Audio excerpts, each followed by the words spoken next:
How my grandpa became the owner of a gas station garage. My family immigrated to America in the 1880s and settled in Nebraska. We were farmers for the first 80 years or so, but back in the 1960s, my great-grandma decided she was going to sell the entire farm before she died and simply give her sons 1/3 of money for inheritance when she passed. She had 3 sons. In 1969, my great-grandma passed, and her 3 sons inherited the money she had earned from selling the farm.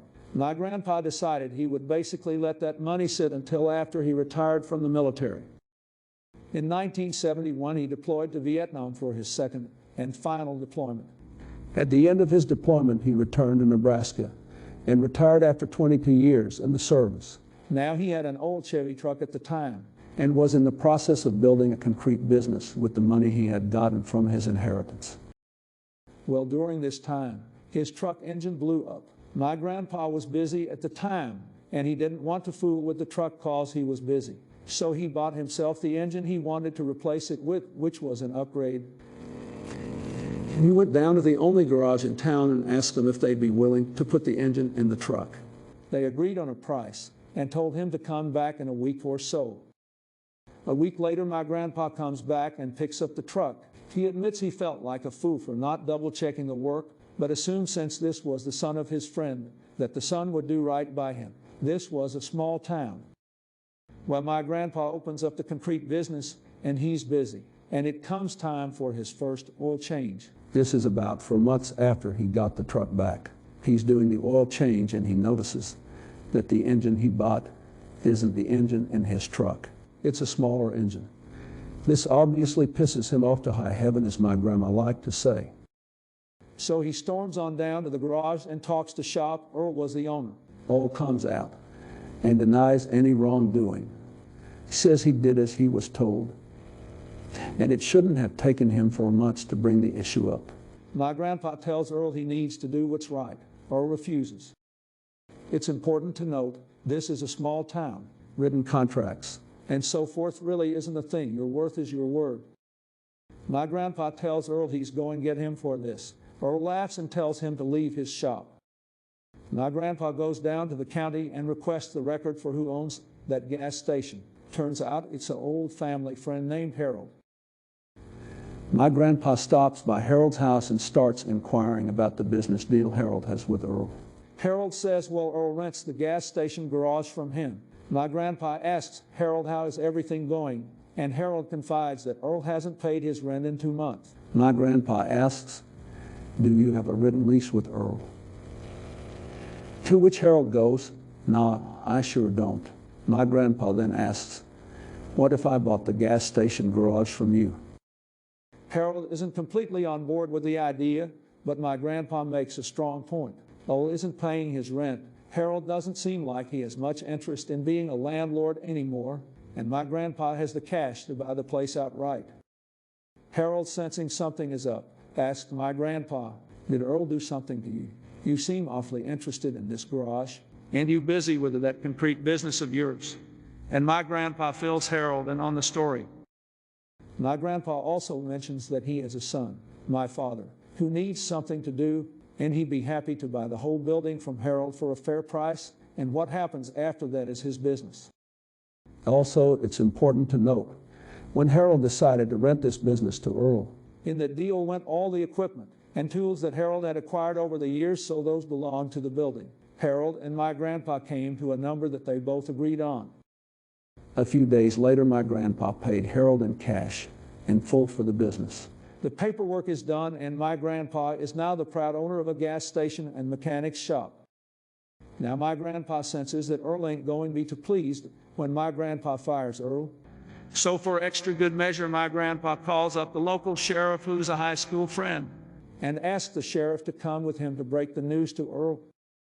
So my grandpa and the sheriff go down to Earl's now former business, and they walk in, and before my grandpa can even say hello, Earl says, now I told you I didn't cheat you.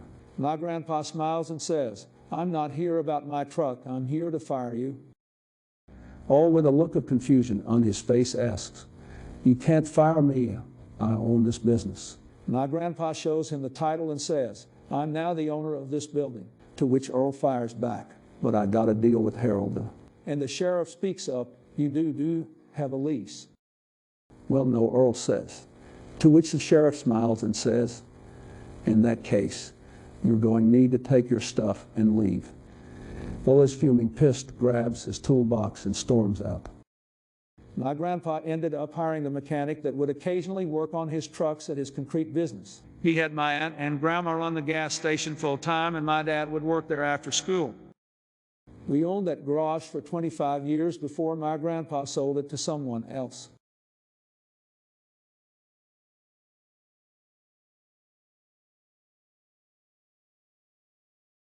How I got our translator fired. I was working a job that had me operating in one of our offices overseas. We would have business expenses, and those receipts would be in the language of the country we were in, obviously. Those expenses were for things like printer ink, office equipment, cleaning services, marketing costs, all pretty standard stuff. Well, around this time, we got a new VP over our region who worked out of head office in LA. This VP came up with this brilliant idea to hire a translator to translate all of receipts, to make sure we weren't sneaking in bullshit. Fair enough. However, the issue that arose was that we had to send our expenses to the translator, who would translate the receipt, then submit for reimbursement. The problem was this translator was a real Karen type. She would demand better scans of the receipts, oftentimes after we had already thrown it away. She would argue if we really got the best deal on whatever we bought. I remember in one transaction on about $200 of ink cartridges. She asked me why I didn't order online from this common website, to which I said they were out of stock at the time, and we needed the ink, so we bought from a local store.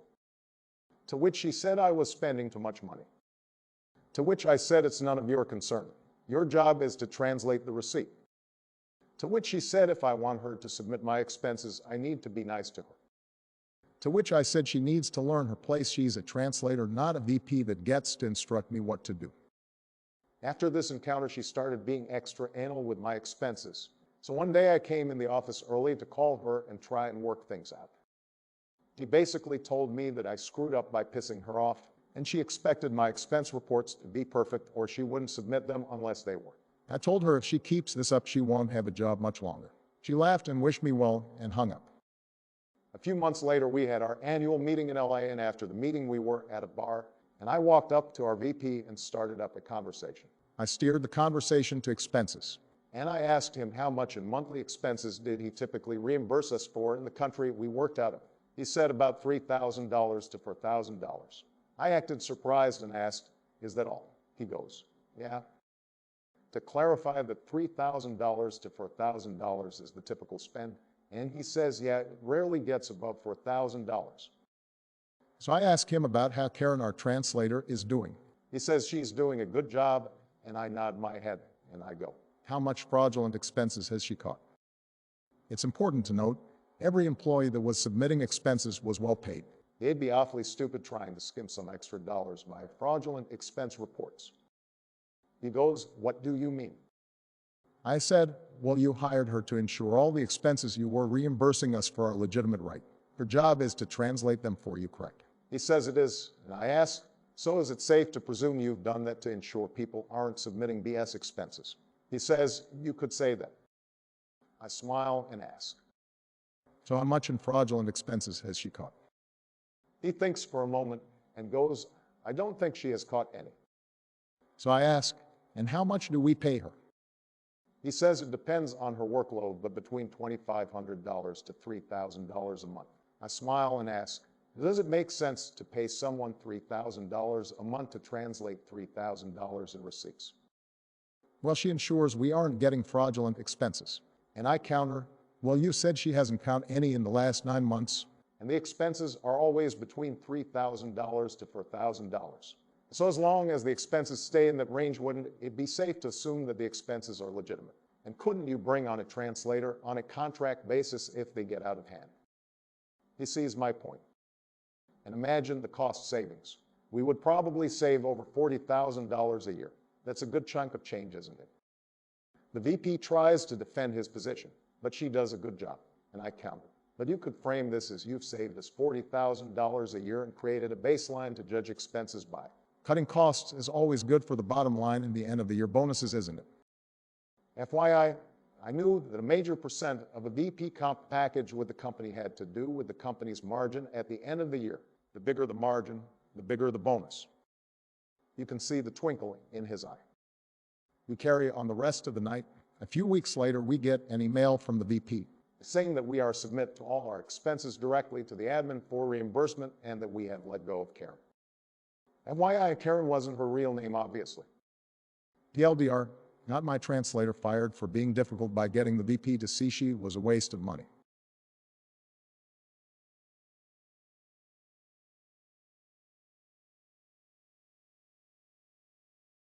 Check out my other awesome videos.